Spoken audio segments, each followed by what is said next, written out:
विद्येचं माहेरघर पुणे आता ड्रग्सच्या विळख्यात सापडलंय। पुण्यात विविध ठिकाणी ड्रग्सचं सेवन करतानाचे व्हिडिओ व्हायरल झाले। त्यानंतर गदारोळ सुरू झाला। सरकार आणि प्रशासकीय यंत्रणा जाग्या झाल्या, कारवाई देखील सुरू झाली। पण हा कारवाईचा फार्स आहे की गांभीर्याने कारवाई केली जाते असा प्रश्न पुणेकरांना पडलाय। पाहूया।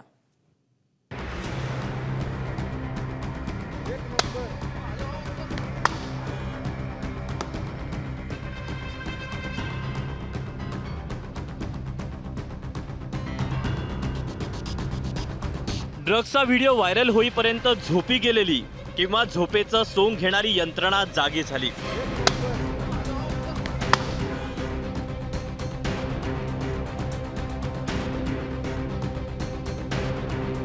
हातात हातोडा घेऊन निघाली आणि पुण्यातल्या पब आणि बार्सनं केलेल्या अनधिकृत बांधकामांवर कारवाई सुरू झाली।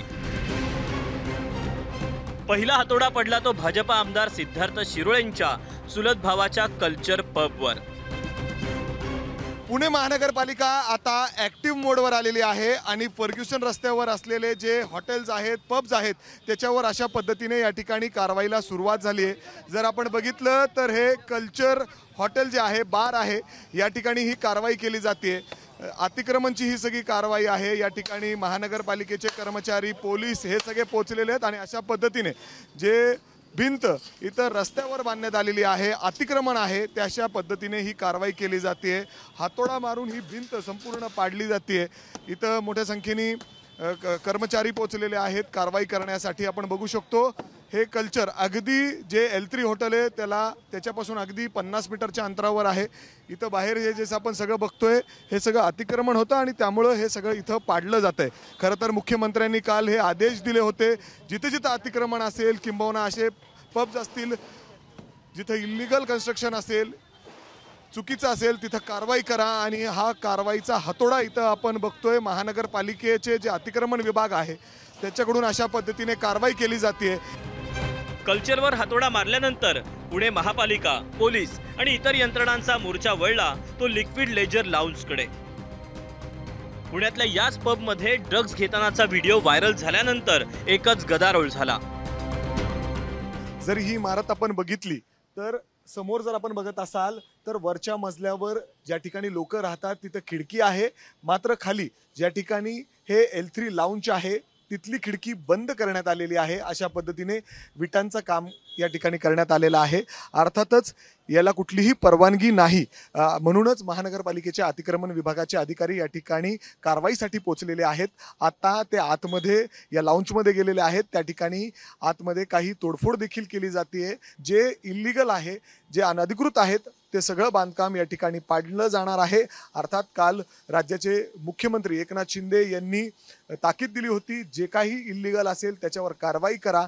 आणि त्यानंतर आता महानगरपालिकेचं जे अतिक्रमण विभाग आहे ते कुठेतरी ॲक्शन मोडवर दिसतंय आणि अशा पद्धतीने की L3 लाउंजचं जे काही इल्लीगल अतिक्रमण आहे हे ते सगळं जमीनदोस्त केलं जात आहे। परंतु हे तरी मान्य आहे जिथे आतमध्ये जे काही ॲक्टिव्हिटीज चालू होत्या ते चुकीच्या होत्या। सर त्या चुकीचं होतं, त्याच्यामध्ये आमचा ओनरचा काय हात आहे? आम्ही भाडे तत्वावरती दिलेलं हॉटेल आहे, त्याच्यामध्ये आम्ही ओनर येऊन 12-2 वाजता सर आम्ही येऊन तर चेक करणार नाही की काय चाललंय आणि काय नाही चाललंय। झोपायची वेळ, आजोबा माझे 70 वर्षाचे आहेत, माझे काका झोपून असतात, मध्ये जाऊ देत आहेत का बघायला? जाऊन देत नाहीयेत। ज्या ज्या ठिकाणी ड्रग्सचा वापर केला जातो, ड्रग्स विकले जातात, हॉटेल असेल, काही ठिकाणं असतील, काही शाळेच्या आजूबाजूच्या टपऱ्या असतील, काही दुकानं असतील, हे सगळी JCB, पोकलेन, बुलडोजर लावून मुळासकट तोडून टाका। एकीकडे पालिकेनं हातोडा चालवायला सुरुवात केली तर दुसरीकडे पोलिसांनी देखील अटक सत्र सुरू केलं। पेशानं आर्किटेक्ट असलेल्या नितीन ठोंबरेला पुणे क्राईम ब्रांचनं मुंबईच्या गोरेगाव पूर्व मधून अटक केली। धक्कादायक म्हणजे अटक झाली तेव्हाही त्याच्याकडे 5 ग्रॅम मेफोड्रॉन आढळलं। दुसऱ्या पठ्ठ्याला पुण्यातून अटक करण्यात आली। त्याचं नाव करण मिश्रा असून महाशय इंजिनियर आहेत। पालिका असो किंवा पोलीस, मोठ्या प्रकरणाचा पर्दाफाश झाल्यानंतर कारवाईचा वेग वाढतो। पोर्शे प्रकरणानंतरही पुण्यातल्या पबवर कारवाई करण्यात आली होती। त्याला काही दिवस उलटत नाही तोच पुण्यातल्या पब मधला धिंगाणा ड्रग्सच्या व्हिडिओमुळे पुन्हा उजेडात आला। त्यामुळे या कारवाईला सोंग म्हटलं तरी चुकीचं ठरणार नाही, कारण सगळ्या बेकायदेशीर गोष्टी वेगवेगळ्या खुर्चींवर बसलेल्यांच्या कृपा आशीर्वादाशिवाय होत नाहीत हे न कळण्या इतपत जनता नक्कीच मूर्ख नाही. मिकी घई, एबीपी माझा, पुणे. एबीपी माझा, उघडा डोळे बघा नीट.